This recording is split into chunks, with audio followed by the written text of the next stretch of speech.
यहाँ हम सर्किट में देख रहे हैं कि हमारा जो मेन करंट है वो इंक्रीज़ हो रहा है। मेन करंट इंक्रीज़ हो रहा है तो हमारा जो इंड्यूस्ड करंट होगा वो इस तरीके से होगा कि वो इस करंट को अपोज करे, बढ़ते हुए करंट को बढ़ने से रोके। अगर हमारा सर्किट में करंट डिक्रीज़ हो रहा है तो हमारे इंड्यूस्ड करंट की direction parallel to main current हो जाएगी, यानी वो घटते हुए करंट को रोकेगा कि करंट जो है वो घटने ना पाए। अब हम एल की अलग अलग तरीके से वैल्यू निकाल रहे हैं। जैसे अगर हम माने कि हमारी कॉइल में एक ही टर्न है और दूसरा हम ये माने कि कॉइल में करंट 1 एम्पियर का है, तो हम कहेंगे हमारा फ्लक्स और हमारा सेल्फ इंडक्टेंस जो है वो आपस में इक्वल होंगे। Coefficient of self induction of a coil is equal to flux link with the coil when the current is it 1 ampere, phi बराबर एल आई। और यहाँ से इंड्यूस्ड ईएमएफ का हमें नया फॉर्म मिल जाएगा, कौन सा, minus D phi by D T लिखते थे तो यहाँ minus L D I by D T आ जाएगा। माइनस साइन को नहीं लगाया क्योंकि हमें पता है वो अपोजिशन के लिए लिखा जाता है। अगर हम ये कहते हैं कि हमारा rate of change of current unit है, यानी 1 एम्पियर पर सेकेंड से करंट चेंज हो रहा है, तो हम कहेंगे कि हमारा इंड्यूस्ड ईएमएफ हमारे कोफिशिएंट ऑफ सेल्फ इंडक्शन के बराबर होगा। यूनिट ऑफ सेल्फ इंडक्शन होती है हेनरी, मैंने आपको कहा था, बाद में बताऊंगा कि हेनरी क्या होता है। तो कोफिशिएंट ऑफ सेल्फ इंडक्शन की यूनिट होती है हेनरी। हेनरी को हम लिख सकते हैं वेबर पर एम्पियर, या हम इसको लिख सकते हैं वोल्ट सेकंड पर एम्पियर। इसके डायमेंशन होते हैं ml/t-2 a की पावर -2। अब देखने में हमें लगता है कि L जो है वो हमारे करंट या करंट के वेरिएशन पर डिपेंड कर रहा है, पर ध्यान दीजिए ये ऑपोजिशन है। ऑपोजिशन जो है वो वैसा है जैसा रजिस्टेंस।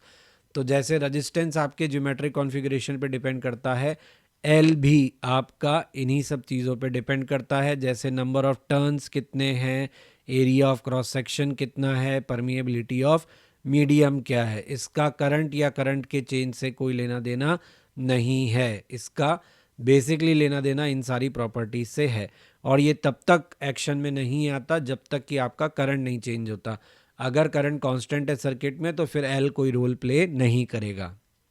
ऑब्वियसली इसके कारण आपको वर्क डन करना पड़ता है, तो वर्क डन करते हैं तो इसका मतलब आप कोई ना कोई एनर्जी स्टोर करते हैं। एनर्जी स्टोर कहाँ होती है, आपके मैग्नेटिक फील्ड में। वहीं से आपको क्या मिलता है, करंट के घटने पर आपको वहाँ से बैक ईएमएफ मिलता है, इंड्यूस्ड ईएमएफ मिलता है, इंड्यूस्ड करंट मिलता है। तो जो एनर्जी है वो स्टोर होती है आपकी मैग्नेटिक फील्ड में। फॉर्मूला होता है ½ Li²। क्वेश्चन में हमें दिया है इलेक्ट्रोमैग्नेट है जिसमें 648 जूल मैग्नेटिक एनर्जी स्टोर है। करंट 9 एम्पियर एग्जिस्ट कर रहा है कॉइल में। हमसे पूछा है एवरेज ईएमएफ इंड्यूस कितना होगा अगर करंट रिड्यूस हो जाए ज़ीरो पर, कितनी देर में, 0.45 सेकेंड में। तो हमें क्वेश्चन में क्या क्या दिया हुआ है, हमें क्वेश्चन में स्टोर्ड एनर्जी दी है, यानी 648 जूल तो एनर्जी दी है। फिर हमें करंट दिया है, तो इनिशियल करंट जो है हमारा वो कितना है, तो I1 का वैल्यू 9 एम्पियर है, I2 का वैल्यू 0 है, टाइम लग रहा है 0.45 सेकेंड। तो हम जानते हैं E कितना होता है, E होता है आपका LdI/dt। ठीक है, एवरेज ईएमएफ इंड्यूस्ड आपसे पूछा है, L का वैल्यू आप क्या रखेंगे यहाँ पर, तो हम जानते हैं U बराबर ½ Li²। तो L का वैल्यू हम यहाँ से क्या लिख सकते हैं, 2U/I²। 2U/I² यानी 2 × 648 / 81, क्योंकि करंट हमें 9 एम्पियर दिया है। साथ ही चेंज जो है वो 9/0.45। इसको सॉल्व करके हम अपने इंड्यूस्ड ईएमएफ की वैल्यू निकाल लेंगे जो कि 320 वोल्ट आएगी। अब कैलकुलेशन ऑफ सेल्फ इंडक्टेंस कर लेते हैं अलग अलग केसेस के लिए। जैसे कि अगर हमारे पास कॉइल है, एन फाई बराबर एल आई, एल बराबर N phi by I, flux का फॉर्मूला क्या होता है, बी ए कॉस थीटा। तो सेल्फ इंडक्टेंस को हम क्या लिख सकते हैं, N B A cos theta upon I. Example लेते हैं जैसे कि सर्कुलर कॉइल। तो सर्कुलर कॉइल में नंबर ऑफ टर्न्स है एन, करंट है आई। तो मैग्नेटिक फील्ड का फॉर्मूला हमें पता है कितना होता है, μ0 NI/2R। फ्लक्स कितना होगा, B × A, यानी μ0 NI/2R × πr²। तो सेल्फ इंडक्टेंस की वैल्यू क्या आ जाएगी, तो n की जगह रहेगा, फ्लक्स की वैल्यू रखोगे, I की वैल्यू रखोगे, तो क्या मिलेगा, μ0 N² πr²/2। यानी सेल्फ इंडक्टेंस कॉइल का प्रोपोर्शनल होता है नंबर ऑफ टर्न्स के स्क्वायर के, और आपके रेजिस्टेंस के, यहाँ पे रेडियस के प्रोपोर्शनल होता है, और परमिएबिलिटी के भी प्रोपोर्शनल होता है।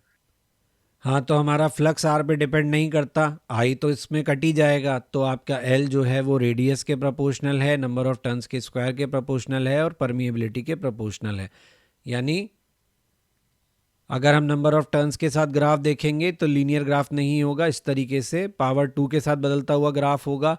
रेडियस के प्रोपोर्शनल है, यानी हमने रेडियस अगर डबल कर दी, नंबर ऑफ टर्न्स वही रखे, मीडियम वही रखा, तो हमारा सेल्फ इंडक्टेंस भी क्या होगा, डबल हो जाएगा। एरिया ऑफ क्रॉस सेक्शन को अगर हमने डबल किया तो एरिया ऑफ क्रॉस सेक्शन के साथ हमारा रिलेशन नहीं है, रेडियस के साथ है, तो हम एरिया ऑफ क्रॉस सेक्शन के लिए याद रख सकते हैं कि हमारा एरिया डबल करने से हमारी रेडियस पहले की √2 टाइम्स हो जाएगी, रेडियस √2 टाइम हो जाएगी, तो इंडक्टेंस भी क्या हो जाएगा, √2 टाइम्स हो जाएगा या 14.4% से इंक्रीज कर जाएगा। तो जिन जिन के मैग्नेटिक फील्ड के फॉर्मूले हमें पता हैं, लगभग उन सभी के लिए हमें सेल्फ इंडक्टेंस का केस याद रखना है। सर्कुलर लूप के लिए अभी हमने देखा, अब हम बात करते हैं सोलेनॉइड की। ये सब फेमस कैरेक्टर है हमारे मैग्नेटिक फील्ड के। सोलेनॉइड के लिए मैग्नेटिक फील्ड पता है हमें क्या होता है, इन्फाइनाइटली लॉन्ग सोलेनॉइड का μ0 Ni। इस चैप्टर में यकीन मानिए कि आपको ज़्यादातर जो है वो यही वाला मैग्नेटिक फील्ड काम में लेना पड़ेगा, क्योंकि ये चैप्टर मैग्नेटिक फील्ड नहीं है, इसलिए आपको इसमें एंगल वैंगल का जो कमाल है वो देखने को नहीं मिलेगा। आपको यहाँ पे इंडक्टेंस की वैल्यू और एट्सेट्रा की कैलकुलेशन ही करनी होगी। तो अगर मैग्नेटिक फील्ड की ये वैल्यू है तो हम फ्लक्स के फॉर्मूले में रखेंगे, एल के फॉर्मूले में रखेंगे, तो हमें एल की वैल्यू क्या मिलेगी, μ0 N²A। यहाँ पे एन ध्यान रहे आपका number of turns per unit length है।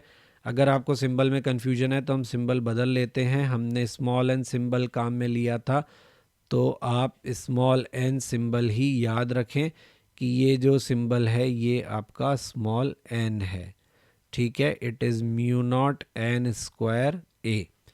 तो यहाँ पे number of turns per unit length है ये एन, हमने ऐसे ही याद रखा था।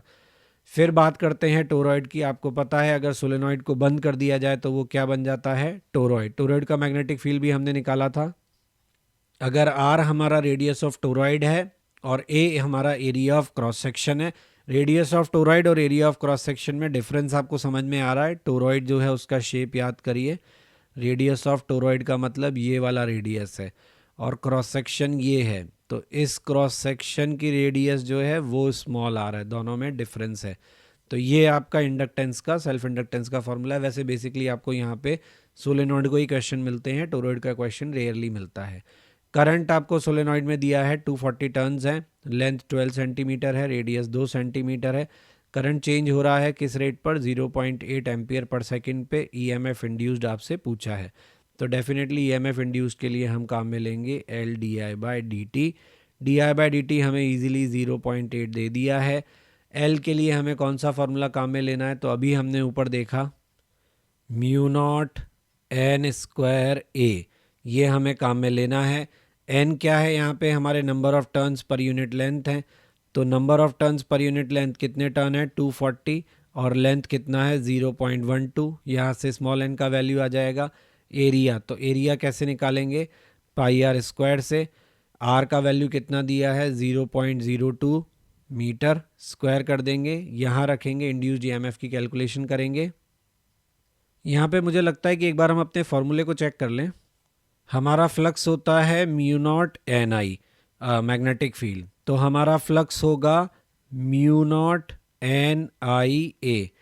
तो L का वैल्यू क्या होगा, अब L की वैल्यू में कैपिटल N जो है ये नंबर ऑफ टर्न्स होते हैं, तो नंबर ऑफ टर्न्स को क्या लिखेंगे, N × L, क्योंकि number of turns per unit length small n होता है। तो यहाँ क्या आना चाहिए, यहाँ आना चाहिए NL/I × μ0 Nia। तो हमारा I से I कैंसिल हो गया, तो ये कितना आया, μ0 N²LA। अगर हम number of turns per unit length लेते हैं तो, और अगर हम नंबर ऑफ टर्न्स लेते हैं तो क्या आएगा, तो फिर हमें अपने μ0 Nia वाले फॉर्मूले में स्मॉल n की वैल्यू बदलनी पड़ेगी, और वो यहाँ रखेंगे तो क्या आएगा, Ni अपनी जगह रहेगा, फ्लक्स का वैल्यू μ0 n का वैल्यू N/L Ia, तो ये बनेगा μ0 N²A/L। तो हमारा फॉर्मूला या तो μ0 N²L × A होगा या μ0 N²A/L होगा। एन कैपिटल लेते हैं यानी नंबर ऑफ टर्न्स लेते हैं, और अगर स्मॉल एन लेते हैं तो number of turns per unit length लेते हैं। मतलब number of turns per unit length के साथ आपका एल मल्टीप्लिकेशन में आएगा और नंबर ऑफ टर्न्स लेते हैं केवल तो डिवीजन में आएगा। अब हम इसको अपने सवाल में चेक करते हैं, अगर इससे आंसर आ रहा है तो फिर यही फॉर्मूले सही हैं। तो आपका आंसर आ रहा है इससे mu naught N square A by L लगाने से। नंबर ऑफ टर्न सीधे रख देते हैं, एल हमें दिया है, हमें number of turns per unit length की ज़रूरत ही नहीं है। इससे सॉल्व करते हैं तो ये आएगा 6 इंटू 10⁻⁻4 वोल्ट। तो यहाँ पे इसको आप अवॉइड कर दें और ये फॉर्मूले ध्यान रखें कि क्या है सोलेनॉइड के लिए, या तो mu naught N square L A या mu naught N square A upon L, formula of self inductance in case of solenoid. Please like share and subscribe my channel, press bell icon for important notifications and update, ताकि timely आपको सभी important uploads मिलते रहें। आप हमारा blog भी visit कर सकते हैं, दैट इज़ क्वेश्चन नहीं बनता blogspot.com, जहाँ पे आपको सभी लेक्चर्स के रिटन फॉर्मेट में जो नोट्स हैं वो अवेलेबल हैं और क्वेश्चंस के सोल्यूशन अवेलेबल हैं। आपको कोई सजेशन है तो आप मुझे मेल कर सकते हैं, मेरा मेल आईडी यहाँ दिया हुआ है। फेसबुक पेज और इंस्टा पे आप टिप्स ऑफ द डे के लिए ज्वाइन कर सकते हैं।